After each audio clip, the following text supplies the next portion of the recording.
Ya. Ya. Ya. Barakallah. Saya ikut audisi, dari sekian ratus yang ikut audisi, alhamdulillah diambil 10 orang terbaik dan saya masuk 10 besar. Ambil rekaman di TV, itu semuanya terjadi setelah menikah. Ada aja rezeki dari Allah SWT. Sebetulnya ini penting buat calon-calon mertua, gak usah khawatir, karena Allah gak bakalan mengecewakan hamba yang pengen menjalankan syariat Allah. Gak ada orang yang gara-gara pengen beribadah kepada Allah terus hidupnya jadi susah, itu gak ada. Termasuk menikah itu adalah ibadah syariat. Gak mungkin jadi susah gara-gara pernikahan, gak mungkin. Jadi kalau kita ngomongin nikah itu jangan cuma yang dibicarain bayar listrik, bayar air, tunggakan sekolah anak, bukan itu. Kalau nikah itu banyak yang lebih seru daripada sekedar bayar listrik. Bayar listrik mah sebulan sekali, sedangkan 29 hari selama sebulan itu ngapain? Cinta. Nikah itu syariat yang udah selain mudah, nyaman, pahalanya tuh luar biasa. Memandang wajah istri aja berpahala, bayangin. Makanya orang yang udah menikah sekedar ngelihat wajah istrinya, bagi orang yang masih jomblo itu kayak sholat 2 rakaat loh. Kalau masih jomblo, lo lagi ngapain? Lagi sholat di masjid 2 rakaat. Terus lo lagi ngapain? Enggak, lagi nongkrong doang sama istri. Enggak, sholat duha lo. Enggak, udah ngelihat wajah istri. Cie. Ngelihat wajah istri juga pahalanya kayak sholat 2 rakaat. Walaupun tetap tidak menggugurkan perintah untuk sholat duha, tapi tetap pahalanya luar biasa. Nikah, ucapannya juga berpahala. Kayak saya lagi jalan sama istri atau lagi makan berdua. Saya kalau lagi makan sama istri itu suka 1 piring, nggak mau 2 piring. Gelas juga 1. Jadi kalau udah nikah tuh di rumah gelasnya cuma 1 aja. Karena Nabi SAW kalau minum itu pasti bekas dari bibirnya Aisyah. Jadi kalau ada gelas, Aisyah minum, Rasul dulu, Aisyah dulu. Akhirnya Aisyah minum. Nabi perhatiin, oh itu bagian bibirnya. Dicari sama Nabi, Nabi minum dari bagian bekas bibirnya Aisyah. Sekarang orang bid'ah. Bid'ahnya gimana? Di rumah gelasnya ada 2, papa, mama. Itu minum bid'ah. Kalau minum yang sunnah tidak ada gelas papa mama, yang ada gelas kita. Gak ada papa mama, adanya gelasnya kita gitu. Dan love. Satu kalau lagi makan, 1 piring 1 gelas, istri saya duluan makan, saya perhatiin aja, ngeliatin. Terus dia bilang, ngapain sih ngeliat orang kayak gitu? Enggak, saya lagi heran. Heran kenapa? Ya saya kayak ngeliat, baru tahu ada bidadari makan makanan manusia. Wih, dia langsung, apaan sih segala macam. Ini gombal-gombal yang beda dengan Andre Taulani ya. Kan kalau yang standar mah, ayah kamu tukang las ya? Kok tahu gitu ya? Nyasar gitu, lagi nyetir mobil, nyasar. Ini kita kayaknya salah jalan deh. Iya ya, salah jalan ya. Ya kalau saya sama kamu, aku suka salah jalan aja. Kenapa emang? Soalnya pengennya ke hati kamu. Cie.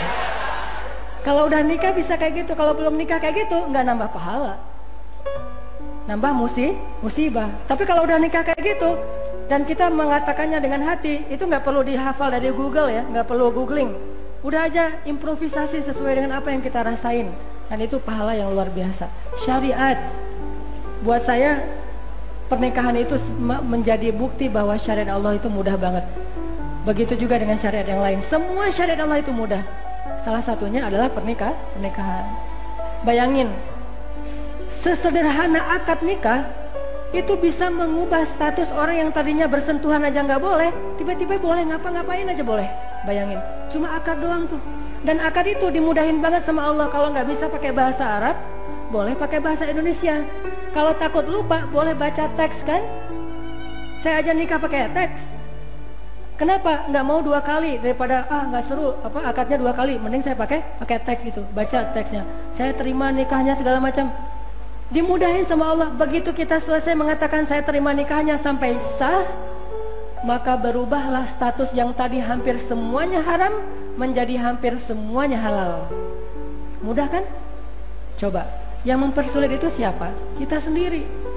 Walaupun nggak salah kesulitan ini, karena emang ada kewajiban lain, kayak kewajiban harus menyelesaikan birokrasi negara, atau mungkin kadang-kadang di sebagian daerah itu harus mengikuti culture, kebiasaan masyarakat setempat. Tapi di situ menjadi bukti yang paling memudahkan itu bukan culture, bukan undang-undang, tapi yang paling memudahkan itu adalah syariat. Dan itu bukan cuma dalam pernikahan, dalam segala hal. Syariat itu memudahkan. Yuridullahu bikumul yusra. Allah pengen memudahkan kalian. Jadi itu teman-teman, makna dari indahnya hidup di dalam naungan syariat. Analoginya cuma satu aja, yaitu pernikahan. Mudah-mudahan kita semakin jadi booster dan jadi spirit buat kita belajar syariat Islam, belajar lagi agama Allah, belajar lagi fikih. Yakinlah, makin kita tahu agama, kita makin melihat kemudahan. Justru kalau kita menemukan agama ini ribet, itu karena kita belum tahu, karena kita belum kenal. Semakin kita kenal, semakin kita melihat mudah banget agama Allah ini. Nabi kalau ngelihat ada sahabat yang berbeda pendapat, Nabi senyum-senyum doang, bayangin.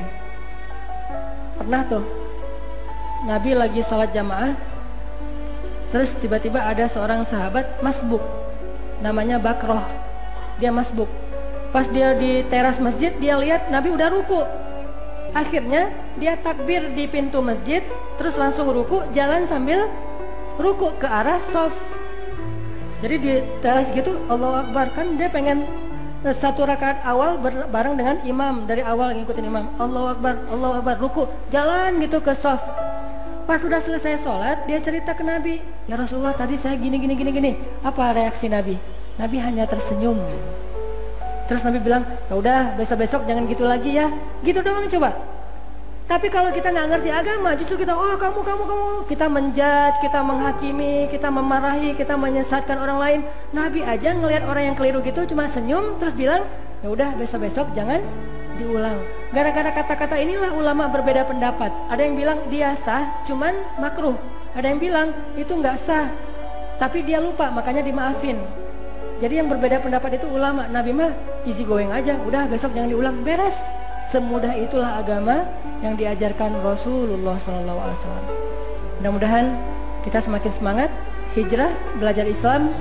Makin kita kenal Islam, makin kita ngerasa nyaman. Kalau kita nggak ngerasa nyaman dengan Islam dan syariat, berarti kita belum terlalu kenal dengan Islam dan syariat ini. Ini aja yang bisa saya sampaikan. Mohon maaf kalau ada yang salah. Barakallahu li wa lakum. Wassalamualaikum warahmatullahi wabarakatuh.